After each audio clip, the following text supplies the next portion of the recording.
NDA కొత్త ప్రభుత్వం కొలువుదీరే సమయం ఆసన్నమైంది. రేపు సాయంత్రం 7:15 మూడోసారి ప్రధానిగా మోదీ ప్రమాణ స్వీకారం చేయనున్నారు. మోదీతో పాటు పలువురు కేంద్ర మంత్రులుగా ప్రమాణం చేసే అవకాశాలున్నాయి. ఈ నేపథ్యంలో మంత్రి పదవుల కేటాయింపుపై ఢిల్లీలో ముమ్మర కసరత్తు జరుగుతోంది. అయితే తెలంగాణ నుంచి ఎవరికి మంత్రి పదవి వర్తిస్తుందనేది ఆసక్తిగా మారింది.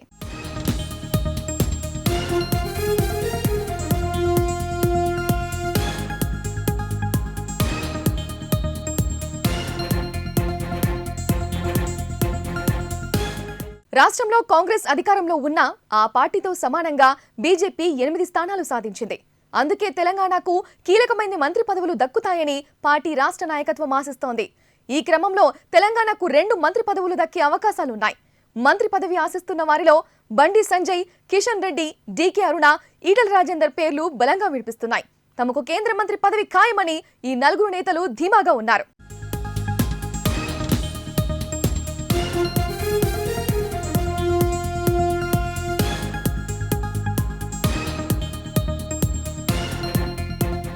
దీనిపై మరింత సమాచారం మా ప్రతినిధి బాబురావు అందిస్తారు. బాబురావు, చెప్పండి, తెలంగాణకు కేంద్ర మంత్రి పదవులపై మీ దగ్గర ఉన్న అప్డేట్స్ ఏంటి? శ్రియా, తెలంగాణలో బీజేపీ అనూహ్యంగా పుంజుకుంది. ఈ పార్లమెంట్ ఎన్నికల్లో ఆ పార్టీకి కేవలం 4 సీట్ల వరకు వస్తాయని చాలామంది భావించినప్పటికీ కూడా అధికార పార్టీతో సమానంగా ఇక్కడ 8 సీట్లు సాధించడం అనేది చాలామందిని ఆశ్చర్యపరిచింది కూడా. నిజానికి ఇక్కడ బీజేపీకి మొదటి నుంచి ఉన్నటువంటి బలాన్ని పట్టి చూసుకున్నట్లయితే కేవలం 4 సీట్ల దగ్గర ఆగిపోతున్నారు అనుకున్నప్పటికీ బీఆర్ఎస్ వైఫల్యం ఇక్కడ బీజేపీకి ప్లస్ అయింది. బీఆర్ఎస్ ఓట్లని కూడా బీజేపీకి ట్రాన్స్ఫర్ అవడం వల్ల 8 సీట్లు వచ్చాయని చెప్పేసి విశ్లేషకులు భావించారు, పరిశీలకులు కూడా చెప్పారు. గతంలో ఇక్కడ నుంచి గెలిచినటువంటి కిషన్ రెడ్డి కేంద్ర మంత్రిగా పదవి తీసుకున్నారు, ఆయన కేంద్ర మంత్రిగా పనిచేశారు. అయితే ఈసారి 8 సీట్లు గెలవడంతో ఖచ్చితంగా తెలంగాణకి 3 నుంచి 4 కేంద్ర మంత్రి పదవులు వస్తాయని చాలామంది భావిస్తున్నారు. అయితే ఇప్పుడు సంపూర్ణ మెజారిటీతో బీజేపీ ప్రభుత్వం ఏర్పాటు చేయట్లేదు, సంకీర్ణ ప్రభుత్వం ఏర్పడుతుంది కాబట్టి మిత్రపక్షాలకు కూడా ఇప్పుడు మంత్రి పదవులు పంచాల్సి ఉంటుంది. ఆ కారణంగా ఇక్కడ ఆశించిన స్థాయిలో 3-4 మంత్రి పదవులు వస్తున్నాయని అనుకున్న చోట కేవలం కనీసం 2 మంత్రి పదవులు వస్తాయని చెప్పేసి ఒక ప్రచారం అయితే జరుగుతుంది. ఆ మంత్రి పదవుల కోసం 8 మంది ఎంపీలు కూడా పోటీ పడుతూ ఉన్నారు. వీటిలో 4 మాత్రం ప్రధానంగా ఎక్కువగా కనిపిస్తూ ఉన్నారు. ఆ 4 ఖచ్చితంగా తమకు కేంద్ర మంత్రి పదవి రావడం ఖాయమనేటువంటి ధీమా వ్యక్తం చేస్తూ ఉన్నారు. తమ సన్నిహితుల వద్ద కూడా అదే చెప్పుకుంటున్నారు. రేపు సాయంత్రం ఏదైతే ఆదివారం సాయంత్రం మోదీ ప్రధానమంత్రిగా ప్రమాణ స్వీకారం చేయబోతున్నాడో ఆ సందర్భంగా కొంతమంది కేంద్ర మంత్రులు కూడా ప్రకటించే అవకాశం ఉందని చెప్పేసి ఇప్పటికే సమాచారం వచ్చింది. ఆ జాబితాలో ఖచ్చితంగా తెలంగాణ నుంచి 2 పేర్లు ఉంటాయని చెప్పేసి చెప్పుకుంటూ ఉన్నారు. ఆ 2కి సంబంధించి చూసుకున్నట్లయితే ఇప్పటికీ గతంలో కేంద్ర మంత్రిగా పనిచేసినటువంటి కిషన్ రెడ్డి మరోసారి తనకు మంత్రి పదవి రావడం ఖాయమనే ధీమాతో ఉన్నారు. ఆయన రీసెంట్గా సికింద్రాబాద్ ఎన్నికల్లో మరోసారి గెలవడం, మంత్రి పదవి కోసం వెయిట్ చేస్తున్నాడు అనేది ఆయన నుంచి ఎక్స్పెక్ట్ చేయడం అనేది పెద్ద తప్పేం కాదు. ఆయన ఆల్రెడీ మంత్రిగా చేస్తున్నాడు కాబట్టి మరొకసారి తనకు పార్టీ అవకాశం ఇస్తుందనే ఆశాభావంతో ఆయన ఉన్నారు. అయితే గతంలో కరీంనగర్ నుంచి గెలిచినటువంటి బండి సంజయ్ కూడా తనకు మంత్రి పదవి రావడం ఖాయమనేటువంటి సన్నిహితుల వద్ద చెప్పుకుంటా ఉన్నారు. నిజానికి తెలంగాణలో బీజేపీ ఈ మాత్రమైనా పుంజుకుందంటే ప్రధాన కారణం బండి సంజయ్ అనేది ఒప్పుకొని తెరాల్సిన నిజం. అతను ఇక్కడ బీజేపీ రాష్ట్ర అధ్యక్షుడిగా ఉన్న టైంలోనే బీజేపీ బాగా పుంజుకుంది. పార్టీకి సంబంధించి కింది స్థాయి కార్యకర్తల వరకు గ్రామాల వరకు తీసుకెళ్లాడు పార్టీని.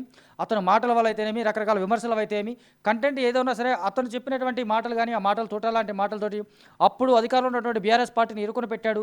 బీజేపీ శ్రేణుల్లో కొత్త ఉత్సాహాన్ని నింపాడు. సరికొత్తగా బీజేపీ క్యాడర్ను కూడా పెంచగలిగినటువంటి కెపాసిటీ ఉన్న నాయకుడిగా బండి సంజయ్ని ఆ రోజు చెప్పుకున్నాం. అతను చేసినటువంటి పాదయాత్ర కూడా చాలా గ్రామాలకు చేరింది. ఆ క్రమంలో హిందుత్వ అనే ఒక ఎజెండా మాత్రమే పట్టుకున్నటువంటి బండి సంజయ్ ఆ ఎజెండా సాధించడంలో మ్యాక్సిమం సక్సెస్ అని చెప్పాలి. ఆ సక్సెస్కి నిదర్శనమే ఇప్పుడు వాళ్ళు సాధించినటువంటి 8 ఎంపీ సీట్లు అనేది కూడా మరొక ఎగ్జాంపుల్గా మనకు కనిపిస్తూ ఉంది. అంచేత బండి సంజయ్ మరొకసారి పార్టీ అధ్యక్షుడిగా బండి సంజయ్ని మరోసారి నియమించాలని కేంద్ర బీజేపీ జాతీయ నాయకత్వం ఆలోచిస్తూ ఉంది. ఆ తరుణంలో అతనేమో తనకు కేంద్ర మంత్రి పదవి వస్తుందని చెప్పేసి ఇతను ఆలోచిస్తూ ఉన్నాడు. ఈ రెండిట్లో ఏదొచ్చినా సరే పార్టీ ఏం చెప్తే అది చేయడానికి సిద్ధమని బండి సంజయ్ ముందు నుంచి చెప్తా ఉన్నాడు. ఆయన మొదటి నుంచి పార్టీకి వేరే విధేయుడిగా ఉన్నాడు కాబట్టి ఒకవేళ మరొకసారి ఇక్కడ రాష్ట్ర పార్టీ పగ్గాలు అప్పచెప్పినా ఓకే, లేదా కేంద్ర మంత్రి పదవి ఇచ్చినా సరే నేను రెడీ అన్నట్టుగా ఆయన ఉన్నప్పటికీ కూడా నిజానికి 2వ ఎంపీగా గెలవడం ఇక్కడ పార్టీ నిలబెట్టడం ఈ కారణాల రకంగా చూసుకుంటే కనుక జాతీయ స్థాయి రాజకీయాల్లో కూడా బండి సంజయ్ లాంటి వాళ్ళు ఉండాల్సిన అవసరం ఉందనేది ఆయన సన్నిహితులు భావిస్తూ ఉన్నారు. అందుకే బండి సంజయ్కి ఖచ్చితంగా ఒక మంత్రి పదవి వస్తే కనుక ఆయన ప్రూవ్ చేసుకుంటాడు. మరొకసారి పార్టీని జాతీయ స్థాయిలో కూడా విస్తరించేదానికి అవకాశం ఉంటుంది. అలాగే ఇక్కడ రాష్ట్రాల్లో కూడా కాస్త బలం ఉంటుంది. ఖచ్చితంగా మాట్లాడగలిగేటువంటి హిందుత్వ అనే ఒక ఎజెండా మీద మాట్లాడగలిగేటువంటి మనిషిగా బండి సంజయ్కి పేరుంది కాబట్టి ఆయన కూడా మంత్రి పదవిని ఆశిస్తూ ఉన్న వాళ్ళ లిస్టులో ఉన్నారు. ఇక నెక్స్ట్ చూసుకుంటే డీకే అరుణ సుదీర్ఘకాలంగా రాజకీయ అనుభవం ఉన్నటువంటి నాయకురాలు. గతంలో కాంగ్రెస్ పార్టీలో కీలకమైనటువంటి మంత్రి పదవులు కూడా ఆమె చేశారు, మంత్రి పదవులు కూడా నిర్వహించారు. ఇప్పుడు బీజేపీలో చేరిన తర్వాత తాను ఇప్పుడు ఏదైతే తెలంగాణ రాష్ట్ర ముఖ్యమంత్రి ఉన్నాడు రేవంత్ రెడ్డి ఉన్నాడు, రేవంత్ రెడ్డి సొంత నియోజకవర్గం ఉన్నటువంటి కొడంగల్ ప్రాతినిధ్యం వస్తున్నటువంటి పార్లమెంటు స్థానాన్ని బీజేపీ నుంచి డీకే అరుణ కైవసం చేసుకోవడం అనేది ఒక సంచలనమని చెప్పాలి. ఒక ముఖ్యమంత్రి స్థాయి వ్యక్తిని ఇండైరెక్ట్గా ఓడించినట్టే. ఒక ముఖ్యమంత్రి ఆయన డైరెక్ట్గా అక్కడ స్థానంలో పోటీ పడిపోయినప్పటికీ కూడా అతనికి చాలా ప్రతిష్టాత్మకంగా ఉన్నటువంటి మహబూబ్ నగర్ స్థానం నుంచి డీకే అరుణ గెలవడం, ఆమెకు సుదీర్ఘంగా రాజకీయ అనుభవం ఉండడం, అలాగే సౌత్ నుంచి ఒక మహిళకి ప్రాధాన్యం ఉండాలి, మహిళకి కేంద్ర మంత్రి వర్గంలో చోటు ఉండాలనేటువంటి లెక్కలో క్యాలిక్యులేషన్స్లో చూసుకుంటే కనుక ఖచ్చితంగా డీకే అరుణకు కూడా మంత్రి పదవి వచ్చే అవకాశం ఉందని చెప్పేసి చాలామంది భావిస్తూ ఉన్నారు. నిజానికి డీకే అరుణకు సంబంధించి చూసుకున్నట్లయితే ఈవిడ జాతీయ స్థాయిలో గతంలో జాతీయ స్థాయిలో పనిచేయనట్టు కాంగ్రెస్లో కానీ రాష్ట్ర స్థాయిలో డీకే అరుణ అంటూ తెలియని వాళ్ళు ఉన్నారు. ఆమె కాంగ్రెస్ పార్టీలో ఉన్నప్పుడు చాలా క్రియాశీలకంగా ఉన్నారు. ఒక పవర్ఫుల్ లీడర్గా గద్వాల జయజమ్మగా చెప్పుకున్నటువంటి డీకే అరుణ ఇప్పుడు బీజేపీ నుంచి దక్షిణాది నుంచి ఏదైతే పెద్దగా మహిళా ప్రాధాన్యత ఎంపీకి సంబంధించి మహిళలు పెద్దగా లేరు కాబట్టి ఆ మహిళా కోటాలో ఆమెకి బీజేపీ నుంచి మంత్రివర్గంలో చోటు దక్కే అవకాశం ఉందని కూడా భావిస్తూ ఉన్నారు. ఈ ముగ్గురితో పాటు కేంద్ర మంత్రి పదవిని ఆశిస్తున్న వాళ్ళ లిస్టులో ఈటల రాజేందర్ కూడా ఉన్నాడు. ఆయన గతంలో బీఆర్ఎస్ ప్రభుత్వంలో ఉన్నప్పుడు మంత్రిగా అనేక శాఖలు నిర్వహించినటువంటి అనుభవం ఉన్నవాడు. అలాగే రాజకీయంగా కూడా సుదీర్ఘమైనటువంటి అనుభవం ఉంది. ఎత్తులు పై ఎత్తులు వేటలో ఎక్స్పర్ట్ అని చెప్తా ఉంటారు. మల్కాజిగిరి నియోజకవర్గం నుంచి, అది కూడా సీఎం రేవంత్ రెడ్డి ప్రాతినిధ్యం వహిస్తున్నటువంటి అతను సిట్టింగ్ ఎంపీ స్థానంగా ఉన్నటువంటి మల్కాజిగిరి నియోజకవర్గం నుంచి ఏదైతే కాంగ్రెస్ పార్టీ ఇక్కడ బలంగా ఉంటుంది అని భావించారో ఆ స్థానం నుంచి ఈటల రాజేందర్ గెలవడం అనేది కూడా కొంత సెన్సేషన్గానే చెప్పుకున్నారు. ఈటల రాజేందర్ గెలుపు ఇప్పుడే కాదు, ఈటల రాజేందర్ లాంటి నాయకత్వం బీజేపీ పార్టీకి అవసరం ఉంది. జాతీయ స్థాయి ఇక్కడ రాష్ట్ర స్థాయిలో ఖచ్చితంగా ఆయన అవసరం ఉంది.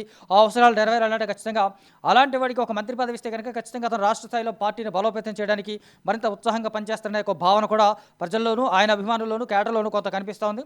కాకపోతే ఈటల రాజేందర్ ఒకవేళ మంత్రి పదవి ఇచ్చినా తర్వాత ఏదైనా తేడా జరిగి సంకీర్ణ ప్రభుత్వాలు ఏదైనా జరిగితే కనుక కాంగ్రెస్ పార్టీ వైపు వెళ్తాడు అనేటువంటి కామెంట్స్ కూడా ఉన్న నేపథ్యంలో ఆయనకి మంత్రి పదవి ఇస్తారా లేదనేది ఒక సందేహమైనటువంటి విషయం అయితే కనుక ఈటల రాజేందర్ బీజేపీలో కొంత జూనియర్ అయినప్పటికీ రాజకీయంగా చాలా సీనియర్ కాబట్టి అతనికి ఒకవేళ మంత్రి పదవి ఇచ్చే అవకాశం ఉంటే కనుక ఖచ్చితంగా ఈ నలుగురిలో ఒక ఇద్దరికి మాత్రం ఖచ్చితంగా రెండు మంత్రి పదవులు వస్తాయని చెప్పేసి చాలామంది భావిస్తున్నారు. ఈ నలుగురిలో ఎవరికి జాక్పాట్ తగలబోతోంది.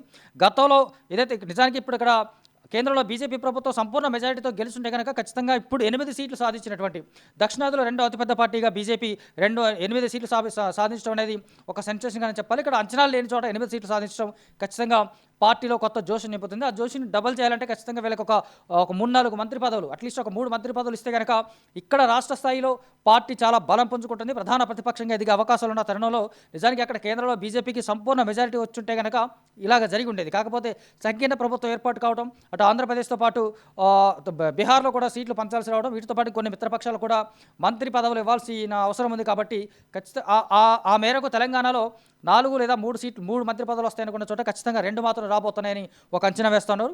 ఈ రెండిట్లో రేపు ఏదైతే ప్రమాణ స్వీకారం రోజున తెలంగాణ నుంచి కూడా ఒక మంత్రిని ప్రకటిస్తారు లేదా ఒక మంత్రి పదవిని తెలంగాణకు కూడా కేటాయిస్తారు. ఆ మేరకు అతను కూడా రేపు ప్రమాణ స్వీకారం చేస్తారనేటువంటి ఒక ఊహాగానాలు ఉన్నాయి. మరి నిజంగా 2 మంత్రి పదవులు తెలంగాణకి ఇస్తారా లేదా ఒకదాంతో సరిపెడతారా లేదా ఎవరు ఊహించినట్టుగా 3-4 వరకు వస్తాయనేది వేచి చూడాలి. కాకపోతే ఇప్పుడు ఎవరైతే మంత్రి పదవులు ఆశిస్తున్నారో ఈ నలుగురికి సంబంధించి చూసుకుంటే ఈ నలుగురిలో ఖచ్చితంగా మరొకసారి కిషన్ రెడ్డికి ఛాన్స్ ఉండే అవకాశం ఉందని చెప్తున్నారు. అలాగే బండి సంజయ్ కూడా ఒక ఎడ్జ్ ఉంది. 2 పదవులు అనుకున్నప్పుడు వీళ్ళిద్దరూ కాదు కొత్త నాయకత్వానికి అవకాశం ఇవ్వాలనుకున్నప్పుడు అటు డీకే అరుణ కానీ ఈటల రాజేందర్ కానీ కూడా బరిలో ఉండే అవకాశం ఉంది. శ్రీయ